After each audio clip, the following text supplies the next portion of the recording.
Hello friends, welcome back again in E notes. तो TGD thermal engineering and gas dynamic का unit 3 हम पढ़ने जा रहे हैं, that is gas dynamic. Part 1 में हम पढ़ेंगे introduction of gas dynamic and the continuity equation. Okay, तो चलिए शुरू करते हैं। तो गैस डायनेमिक, जैसे कि आप इससे पहले थर्मोडायनेमिक में भी पढ़े होंगे, ठीक है, गैस डायनेमिक वगैरह। और आप काफ़ी सारे सब्जेक्ट है, फ्लूइड मैकेनिज्म में भी आप कॉम्प्रेसिबल फ्लूइड कंटिन्यूटी इक्वेशन ये सब पढ़े होंगे, ठीक है। तो मेन इस यूनिट में जो अपने सिलेबस के अकॉर्डिंग है, मैक नंबर वगैरह, स्टैग्नेशन पॉइंट, ये सब पढ़ना है। तो कुछ ज़्यादा टफ टॉपिक नहीं है, इजी टॉपिक है, तो उसे कवर करने वाले हैं, ठीक है। Now liquid and gas are terms of fluid which continuous deform under the action of shear force. अब इस चैप्टर में हम क्या कर इस चैप्टर में हम ज़्यादातर कॉम्प्रेसिबल फ्लूइड, जो फ्लूइड कॉम्प्रेस हो सके, ठीक है, उस पर हम उसको एनालाइज करके उसके लिए हम एक इक्वेशन बनाते जाएंगे। उसके लिए हमारा मैक नंबर क्या होगा, उसके लिए हमारा सोनिक वेव इक्वेशन क्या बनेंगे, ये सब हम बनाएंगे। ओके, तो यहाँ पे हम देख रहे हैं liquid and gas are terms as fluid, ठीक है, which continuous deform under the action of shear force. Okay, liquid और जो गैस है वो हम उसे फ्लूइड बोलते हैं। अगर आप फ्लूइड बोलोगे तो उसमें आपका लिक्विड गैस दोनों आ जाएगा, ठीक है, जो कि कंटिन्यूअस डिफॉर्म होता है under the action of shear force. कोई भी फोर्स लगाओगे तो डिफॉर्मेशन होगा, उसकी वॉल्यूम चेंज होगी, उसकी डेंसिटी चेंज होगा, उसका टेम्परेचर चेंज होगा। ज़्यादा कंप्रेस करोगे तो टेम्परेचर बढ़ेगा, डेंसिटी कम होगी, ऐसा कुछ चलेगा, ठीक है। Now the liquid are incompressible since the effect of pressure on their density is negligible. Okay. Now, third point is the gases are compressible since their specific volume or density change with the change in pressure and temperature। ये जो line है इसे बहुत mind में लेके चलना, क्योंकि आगे जब हम डेरिवेशन करेंगे तो ये लाइन आपको अगर याद नहीं होगी तो आप कंफ्यूज जाओगे। ओके, एक बार और मैं पढ़ रहा हूँ। The gas are compressible if your gas, जो आपने गैस कंसिडर किया वो कंप्रेसिबल नेचर का है, देन देयर स्पेसिफिक वॉल्यूम और density change with the change in pressure and temperature. ठीक है, अगर आप प्रेशर चेंज कर रहे हो, फॉर एग्जांपल आपने एक सिरिंज लिया, ये उसका पिस्टन हो गया, ठीक है, इस पर आप प्रेशर पहले प्रेशर पी है, फिर जब उस पर आपने pressure P plus D P extra pressure add किया तो यहाँ का जो जो यहाँ का वॉल्यूम होगा वो कम होगा, स्पेसिफिक वॉल्यूम भी चेंज होगा, और जो उसमें फ्लूइड होगी उसकी डेंसिटी भी डेंस होती जाएगी, ठीक है।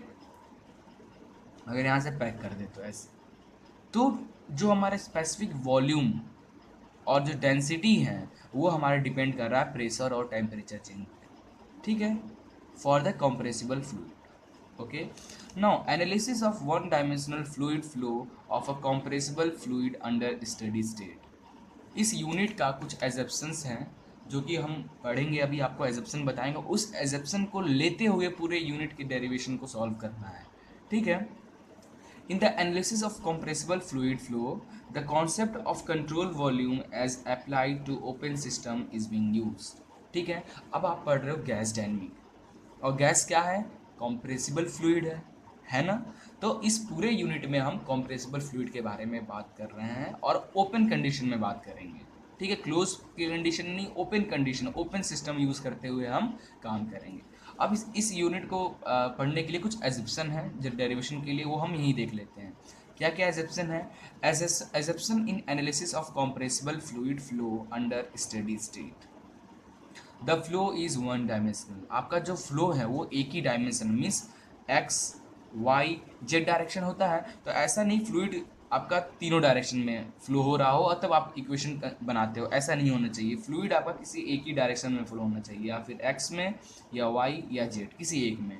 Okay, wall friction, fluid friction and heat transfer between the system and surrounding are negligible.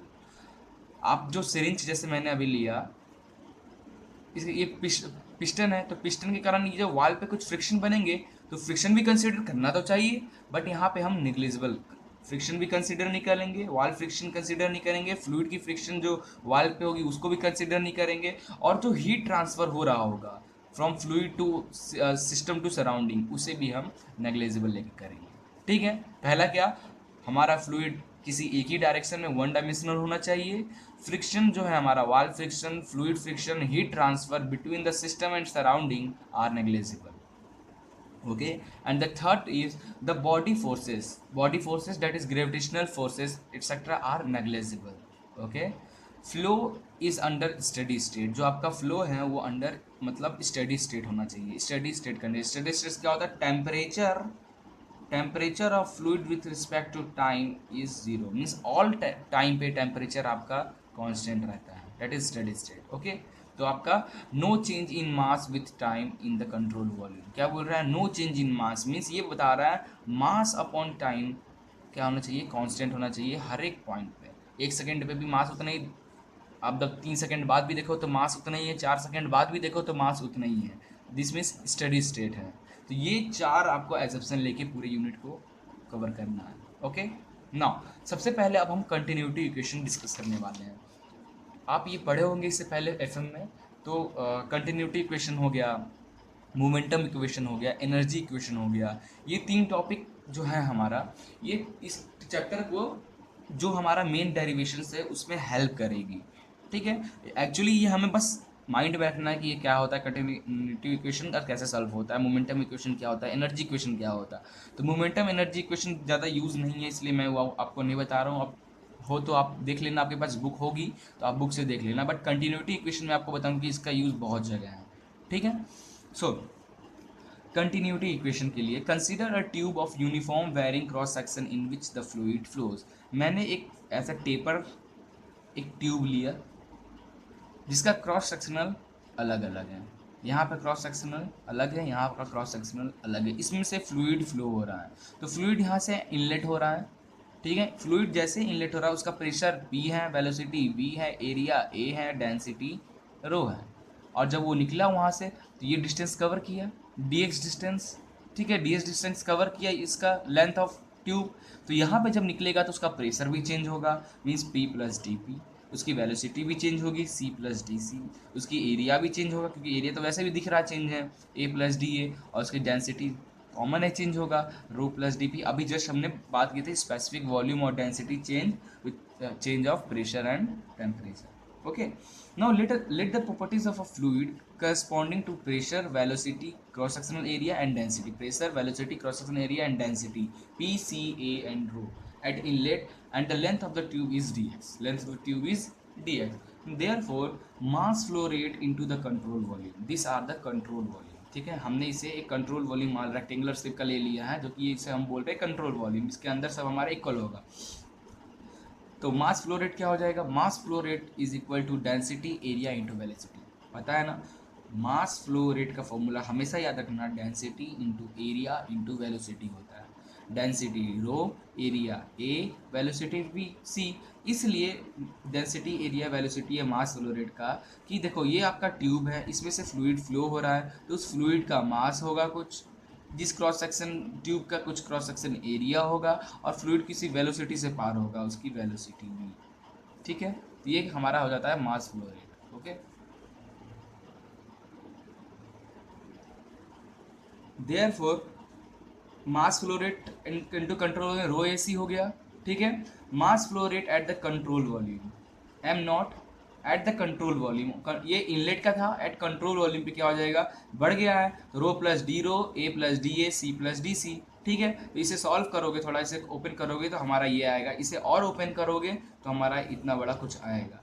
ठीक है, अब इतना बड़े में जो आया हुआ इक्वेशन जो आया हुआ है हमारा, ये क्वेश्चन आपको बुक से भी मिल जाएगा, अदरवाइज आप सॉल्व करना, एक दूसरे को ब्रैकेट को ओपन करते जाना, ओपन हो जाएगा। On neglecting the product of second and higher, higher जो ऑर्डर के हैं या सेकंड ऑर्डर के जो है हायर ऑर्डर वाले, उनको क्या करना है, निगलेक्ट कर देना है। जैसे D rho, D A, D C we get cancel, तो D rho, D A, D C इस हायर टर्म से इन्हें हम निगलेक्ट कर देंगे। ठीक है, निगलेक्ट करोगे तो now the mass flow rate at out, control volume के आउट पे M naught O is equal to rho A C, ठीक है, rho A D C, rho C D A C D rho, A C D rho, ठीक है, rho A C. Okay, अब बाकी ये D A D C, D rho D C, D A second order वाला जो है, third order वाला है, इसे हम निगलेक्ट कर दिए हैं। एज कम्पेयर टू दिस ये हमारा बहुत कम है, इसलिए हम इसे निगलेक्ट कर दे रहे हैं। ये mass flow rate as compare to this mass flow rate mean this mass rho A C, ये हमारा मास फ्लो रेट है इनलेट, और कंट्रोल वॉल्यूम पे mass flow rate D rho D A D C, ये तो बहुत कम हो गया, डिफरेंशियल टर्म में आ गया, बहुत कम, इसलिए हम इसे निगलेक्ट कर दे रहे हैं। तो हमारा ये टर्म बचा, ठीक है। इसे आप सॉल्व करके देखो, रो ए सी प्लस इसमें D common, D rho D A D C से शॉर्ट फॉर्म में लिख सकते हैं।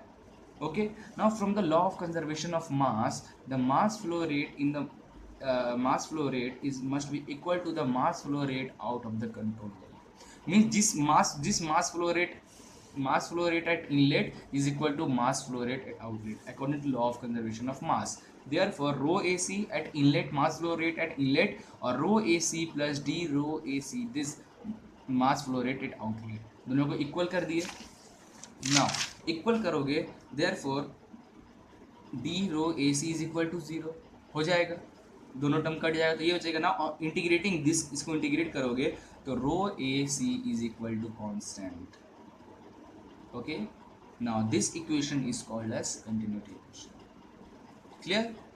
तो नेक्स्ट लेक्चर में हम सोनिक वेलोसिटी और मैक नंबर के बारे में देखेंगे और कुछ न्यूमेरिकल उसके सॉल्व करेंगे। तो thank you for watching this video, please like and share it and don't forget to subscribe it.